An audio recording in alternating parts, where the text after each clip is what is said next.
সবাইকে ঐক্যবদ্ধভাবে কাজ করে দেশকে আরো এগিয়ে নিয়ে যাওয়ার আহ্বান জানিয়েছেন স্বরাষ্ট্রমন্ত্রী সালাউদ্দিন আহমদ। পবিত্র ঈদ উল ফিতর উপলক্ষে নিজ জেলা কক্সবাজারের পেকুয়ায় সকাল 9টায় ঈদের নামাজ শেষে কথা বলেন তিনি। এ সময় উপজেলা মাঠ পরিদর্শন করে এর দ্রুত সংস্কারের নির্দেশ দেন তিনি।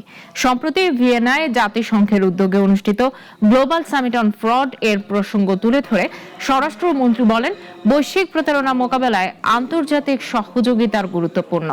এছাড়া রোহিঙ্গা প্রত্যাবাসন ও টেকসই সমাধানে আন্তর্জাতিক সহায়তা কামনা করেন তিনি। শান্তি, স্থিতিশীলতা, সমৃদ্ধি, উন্নয়ন, অগ্রগতির জন্য আমরা মহান আল্লাহ রাব্বুল আলামিনের দরবারে আজকের দিনে প্রার্থনা করি এবং আমরা সবাই ঐক্যবদ্ধভাবে এই জাতিকে এগিয়ে নিয়ে যাই। এটাই আমাদের আজকের দিনের আহ্বান।